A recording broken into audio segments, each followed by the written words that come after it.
Assalamualaikum warahmatullahi wabarakatuh.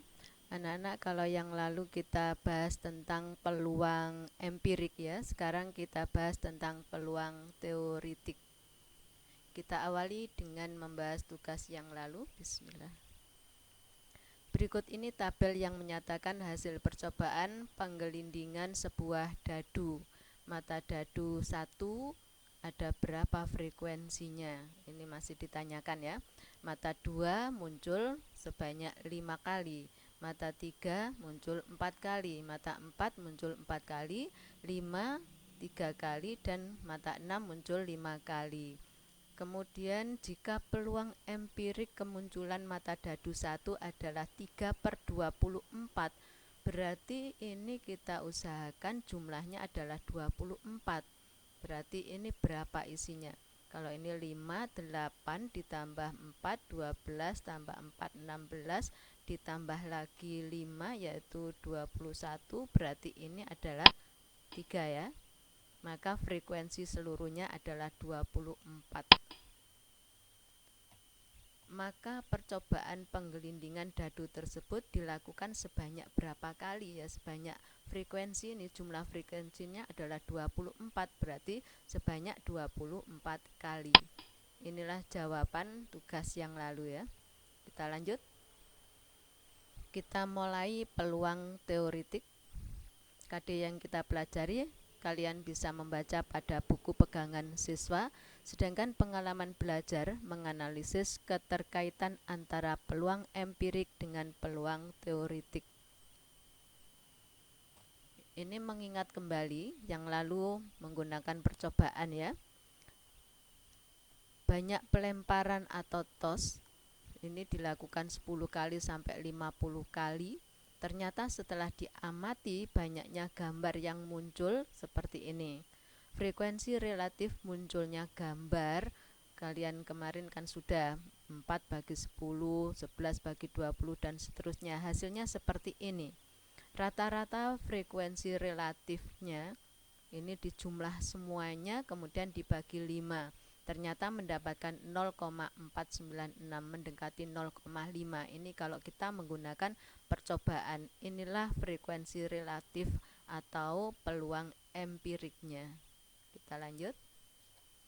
Keterkaitan peluang empirik dan teoritik. Sekarang perhatikan kalau peluang teoritik seperti ini. Peluang terjadinya peristiwa A ditulis sebagai PA, jadi P besar, A-nya besar.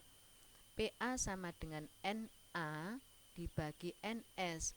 PA itu adalah peluang terjadinya peristiwa A, sedangkan NA adalah banyaknya peristiwa A yang terjadi.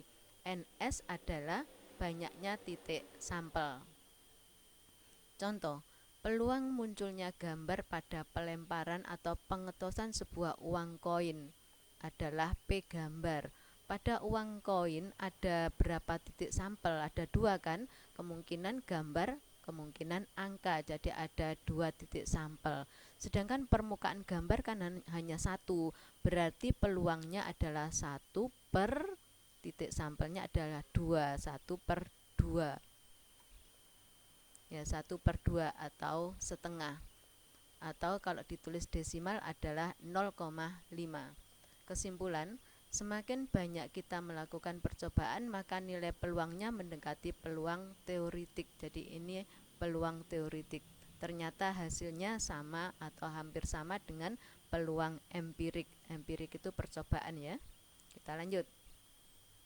Contoh, peluang munculnya muka bermata 5 pada pengetosan sebuah dadu adalah P muka bermata 5. Pada sebuah dadu ini titik sampelnya 1 sampai 6, ada 6 permukaan ya. Kemudian yang bermuka 5 yang bermuka mata 5 hanya 1 ini. Berarti peluang untuk muka bermata 5 adalah 1 per seluruhnya ini. Titik sampelnya adalah 6, maka peluangnya adalah 1/6. Contoh lagi. Peluang munculnya muka angka pada pengetosan sebuah uang logam adalah P angka sama dengan titik-titik. Pada pengetosan sebuah uang logam kemungkinan muncul permukaan angka atau gambar. Berarti titik sampelnya ada dua kan, angka atau gambar. P angka, angka ini hanya ada satu permukaan, berarti 1 per titik sampelnya adalah 2, 1 per 2 atau 0,5. Kita lanjut. Contoh, ambillah sebuah kartu dari sekumpulan kartu yang bernomor 1 sampai dengan 10. Berapakah peluang terambilnya kartu bernomor genap? Kemudian berapakah peluang terambilnya kartu bernomor kurang dari 8? Penyelesaian untuk yang A dulu. Karena di dalam kumpulan 10 buah kartu itu terdapat 5 buah kartu genap. Ini 2, 4, 6, 8, dan 10. Maka peluang genap adalah ini ada 5. 5 per seluruhnya ada 10, berarti 5 per 10. Kalau kita sederhanakan adalah 1 per 2 atau 0,5. Kemudian P kurang dari 8. Karena di dalam kumpulan 10 buah kartu itu tadi, yang kurang dari 8 adalah angka 1 sampai dengan 7. Maka kartu bernomor kurang dari 8. Jadi peluang kartu bernomor kurang dari 8 adalah ini 7 per seluruhnya 10. Berarti 7 per 10 atau 0,7. Paham ya anak-anak? Kita lanjut. Contoh 4. Bila kita gulirkan atau ditos sebuah dadu, berapa peluang munculnya mata 5? Mata 5 kan permukaannya hanya 1 kan? 1 per titik sampelnya adalah 6. Mata ganjil itu 1, 3, dan 5. Ada 3 kan? Berarti 3 per titik sampelnya untuk dadu adalah, untuk sebuah dadu adalah 6. Berarti 3 per 6 atau 1 per 2. Mata prima yang tidak genap. Mata prima yang tidak genap. Bilangan prima kan dimulai dari 2. Yang tidak genap berarti selain 2. Bilangan prima dari titik sampel sebuah dadu adalah 3 dan 5. Berarti ada 2 kan? 2 per seluruhnya ada 6. Berarti 2 per 6 sama dengan 1 per 3. Mata 8. Apakah sebuah dadu punya permukaan mata 8? Tidak punya ya, berarti peluangnya adalah 0 atau mustahil bisa terjadi ya. Salah satu dari mata 1 sampai dengan 6 adalah salah satu, berarti misalnya 3 adalah hanya 1 kan, 1 per seluruhnya yaitu 1 per 6. Mata kurang dari 5, kurang dari 5 itu mulai dari ini 1, 2, 3, 4, ini ada 4, berarti 4 per seluruhnya adalah 4 per 6. Kalau kita sederhanakan adalah 2 per 3. Kita lanjut. Catatan, bila PA menyatakan peluang terjadinya peristiwa A, maka PA peluang itu angkanya berkisar antara 0 sampai dengan 1. Tidak mungkin lebih dari 1 atau kurang dari 0. Jadi 0 ini mustahil, 1 ini pasti. Maka kalau menghitung peluang, nilainya pasti di antara 0 sampai 1, tidak mungkin lebih dari 1. Jadi kalau peluangnya 0 ini mustahil, peluangnya 1 berarti pasti terjadi. Komplement peristiwa A adalah peristiwa bukan A. Jadi peristiwa bukan A itu namanya komplement A. Misalnya, pada pengetosan sebuah dadu, komplement dari peristiwa A munculnya mata 4 adalah peristiwa munculnya bukan mata 4, yaitu 1, 2, 3, 5, 6. Pada pengetosan sebuah mata uang logam, komplement dari peristiwa munculnya gambar adalah peristiwa munculnya bukan gambar. Paham ya mengenai komplement? Kita lanjut. Contoh, lemparkan atau gulirkan atau ditos sebuah mata uang logam. Berapa peluang munculnya angka? Peluang munculnya angka adalah 1 per 2. Ini adalah titik sampel, angka permukaan angka hanya 1, berarti 1 per 2. Berapakah peluang munculnya bukan angka? P bukan angka juga 1 per 2 kan? Bukan angka berarti gambar, ini 1 per 2. Sekarang perhatikan ini. P bukan angka, jika ditambah dengan P angka, maka hasilnya sama dengan 1.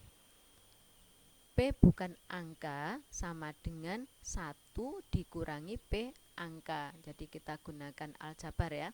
P bukan angka sama dengan 1 dikurangi P angka seperti ini. Atau komplement P angka sama dengan 1 dikurangi P angka. Atau P bukan angka sama dengan 1 dikurangi P angka. Contoh, gulirkan sebuah dadu. Berapa P mata 4? P mata 4 hanya 1 kan? Kalau sebuah dadu 1 per titik sampelnya adalah 6. Berapa P bukan mata 4? Bukan mata 4 berarti selain mata 4 ada berapa? Yaitu 1 dikurangi 1 per 6 kan? Menggunakan rumus yang tadi. P bukan mata 4 sama dengan 1 dikurangi P mata 4. Kalau kita sederhanakan sama dengan 5 per 6. Sekarang untuk yang C, P mata 4 ditambah P bukan mata 4, ini ditambah 5 per 6, 1 per 6 tambah 5 per 6 adalah 1. Jadi kalau kita jumlahkan hasilnya 1. Kesimpulan, bila peluang terjadinya peristiwa A adalah PA, maka peluang terjadinya peristiwa bukan A adalah 1 dikurangi PA, atau PA ditambah P bukan A adalah 1. Ini diingat-ingat ya. Kita lanjut.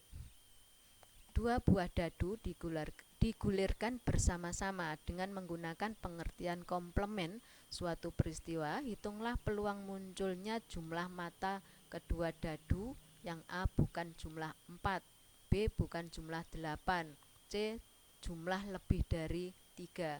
Untuk menjawab soal di atas, terlebih dahulu kita buat daftar semua pasangan pelemparan atau pengetosan dua dadu yang mungkin seperti ini. Ini adalah titik sampelnya. P bukan mata 4, P bukan jumlah 4. P bukan jumlah 4, rumusnya adalah 1 dikurangi P jumlah 4. Jumlah 4 yang ini yang saya beri warna abu-abu ini, perhatikan ada 3 kan? Berarti P bukan jumlah 4 adalah 1 dikurangi 3 per seluruhnya. Ini adalah 36. 1 dikurangi 3 per 36. Kalau kita hitung, ini kita samakan penyebutnya menjadi 33 per 36. Disederhanakan menjadi 11 per 12. Untuk yang B, P bukan jumlah 8. Berarti kita cari jumlah 8 dulu. Ini jumlah 8. Ada berapa ini? Ada 5 kan? Rumusnya P bukan jumlah 8 adalah 1 dikurangi P jumlah 8. Berarti 1 dikurangi jumlah 8 ada 5, berarti 5 per 36, seperti ini. Kalau kita hitung, disamakan penyebutnya menjadi 31 per 36. Untuk yang C, P jumlah lebih dari 3, itu sama artinya dengan 1 dikurangi P jumlah kurang dari atau sama dengan 3. Kurang dari sama dengan 3 itu yang saya blok warna kuning ini. Berarti 1 dikurangi, ini ada 3 per 36, ini titik sampelnya. Kalau kita hitung, disamakan penyebutnya sama dengan 33 per 36, disederhanakan menjadi 11 per 12. Inilah jawabannya anak-anak.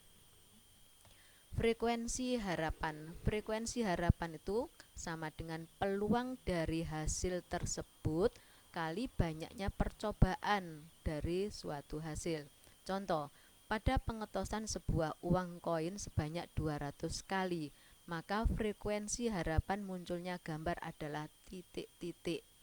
Sebuah koin atau sebuah mata uang logam ya. Gambar tadi kan peluangnya 1 per 2 kan, berarti 1 per 2 kali banyaknya pengetosan. Maka frekuensi harapannya adalah 100. Contoh lagi, pada pengetosan sebuah dadu sebanyak 300 kali, maka muncul mata dadu 5 diharapkan sebanyak titik-titik. Mata dadu 5 ada 1 kan, peluang muncul mata dadu 5 1 per 6 kali banyaknya pengetosan, kali 300 sama dengan 50 kali. Inilah mengenai frekuensi harapan. Perhatikan rangkuman. Peluang, mencari peluang itu banyaknya kejadian yang dimaksud dibagi banyaknya peristiwa yang dapat terjadi atau titik sampel. Frekuensi relatif adalah banyaknya kejadian yang dimaksud dibagi banyaknya pengetosan atau percobaan. Frekuensi harapan itu sama dengan peluang kali banyaknya percobaan. Peluang itu rumusnya yang atas ini. Jadi peluang kali banyaknya percobaan itu adalah frekuensi harapan. Kemudian P bukan angka, peluang bukan angka itu sama dengan 1 dikurangi peluang angka. Nah, rangkuman ini supaya dipahami ya. Kemudian kalian latihan soal-soal yang ada di buku pegangan siswa. Ini ada tugas anak-anak, saya harapkan segera dikerjakan dan dikirim tugas kalian ya. Terima kasih atas perhatian kalian. Saya harapkan kalian tetap semangat dan jaga kesehatan. Wassalamualaikum warahmatullahi wabarakatuh.